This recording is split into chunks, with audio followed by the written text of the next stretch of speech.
Mic check 1 2. It's the Y2K collector, and I might have to get a Switch too. I just might. After seeing the Nintendo Direct featuring the new Donkey Kong Bonanza game, that absolutely feels like a game worth getting the Switch 2 for. Now, am I gonna actually get a Switch 2? No. I do think that it's gonna make for a great holiday game. I'm sure by the time Christmas rolls around, people will have played it and have moved on to the next best game. But it's honestly looking like it will be a treat for me and my family once we get a chance to play it. I feel like when I watched it, they took a lot of what made Breath of the Wild great and incorporated it into this new Donkey Kong Bonanza game while adding a lot of nuance and features that can only be experienced if you have the Switch 2. So what do I mean? First of all, I'm just going to say straight out the gate that when I initially started watching it, it reminded me of Wario World on the GameCube because a lot of the 3D Mario games are kind of based on, exploration, puzzle solving, platforming, timing, things like that. When I first saw Wario World, it felt like one of the first 3D beat 'em ups from Nintendo because that's how Wario World plays. It plays a lot like a 3D beat 'em up type of game. And I don't think that we had seen anything like that from Nintendo again until now because Donkey Kong Bonanza to me feels like if I had to say what it looks like it's gonna play like, it feels like it's gonna play very much like a 3D beat 'em up. And it does make sense, right? Because Donkey Kong is a mash bash kind of Hulk-like type of character where he's just kind of smashing and bashing. And that's really the basis for a lot of your attacks. So it feels like a beat 'em up, but then it also has this vast, broad, open world aspect to it, right? And that's where I feel like Breath of the Wild comes in, especially when you consider the fact that you have a skill tree that you can, adjust and customize, that there are different skills that you can learn to traverse the different levels and the different worlds that you're experiencing because you're obviously trying to make your way to the center of the planet's core, or however described it. You're basically trying to make your way to the center of the world. And each level that you get to, you jump into this massive sinkhole and it takes you one level lower. And in these different levels, there's different environmental challenges that you'll face. And you can customize DK's outfit to help you better, whether it be swimming or things like that. But then this whole aspect where you can actually transform into a zebra or an ostrich, the zebra giving you speed that will allow you to run over water or run across crumbling platforms, and then the ostrich transformation, which basically allows you to fly. I think all of these kind of open world enhancements, that's what gives me the Breath of the Wild feels.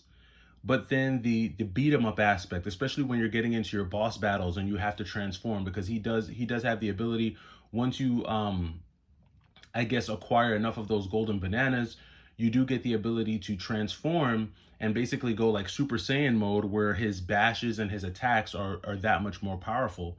But in addition to that, you do have like this skill tree element to it, where you can kind of increase attributes, whether they be power, raw strength, or whether you can increase the reach of your sonar to be able to detect secret items that are hidden behind rocks. Because there's a lot of bashing and exploration, and it is, they added all these elements to it. The collectathon element, it just seems like a very well done game. And I don't want to quite call it a masterpiece yet, but man, it is a very good looking game. And then on top of that, it has this like Sonic 2, like Sonic and Tails type of two-player mode to it, where you can play as the little girl that's riding on DK's back for the majority of the game. So basically, she has the ability to sing, and it's her singing that allows DK to transform and go Super Saiyan mode. And you can another player, like if you wanted to go two players, You can have one person controlling Donkey Kong, and then you can have another person controlling the little girl. And there's, they incorporated the use of the mouse into this game, because for those of you who don't know, the Switch 2 Joy-Con does also operate as a mouse for certain games. And then obviously they incorporated the game sharing feature where you can actually share the game to someone else who has a Switch 2, and you both can play the game simultaneously.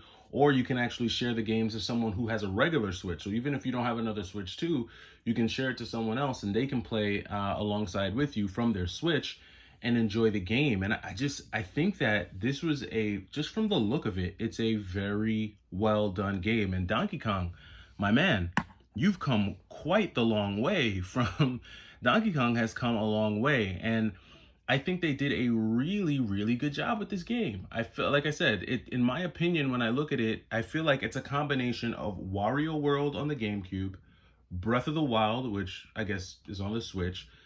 Combine those two games and then add in all of the features and the nuance that you're able to take advantage of with the Switch 2.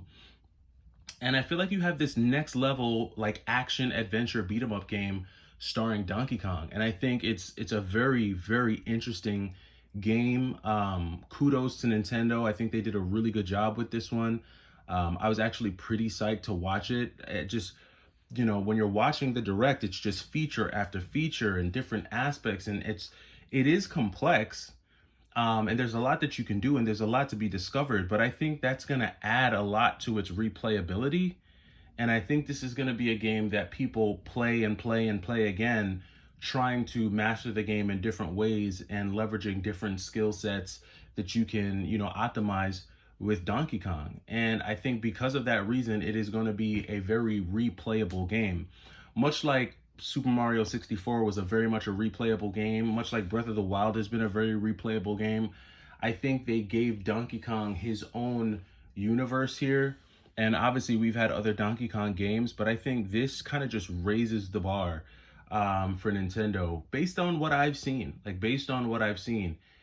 think it's very fun. I think it's very accessible. I think it's going to be very easy for children to grasp. And that's one of the biggest things. I think my daughter's really going to like this game once we do get it around Christmas time.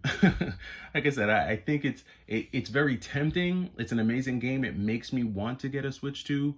Will I get a Switch 2? I'm not going to get a Switch 2. So this is going to be another game that I'll vicariously have to experience through streamers and YouTubers who play the game. I'm sure when people get their hands on it, it's going to be a blast and they're really going to enjoy it. But from what I've seen so far, well done, Nintendo. And the one thing that I can say about them is at least they put a lot of energy into making sure that their first party games are memorable experiences, because they would have to, considering how much they prioritize them. So it's a good thing that they put this much energy into it, because it's like somebody commented on one of my last videos talking about the Switch 2.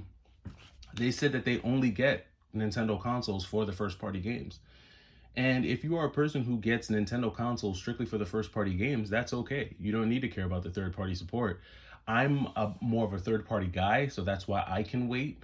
As great as I think Bonanza is, it's not something that's going to be compelling enough for me to go and get a Switch 2, but I'm sure that my family and I will enjoy it once we get our hands on it. So let me know what you think about Donkey Kong Bonanza. I'm pretty stoked. I think it's complex. I think it's got a lot of replayability. I think it's Wario World meets Breath of the Wild. And those are my thoughts. Let me know what you think down in the comments. I'll catch you in the next video. It's the Y2K Collector. Take it easy.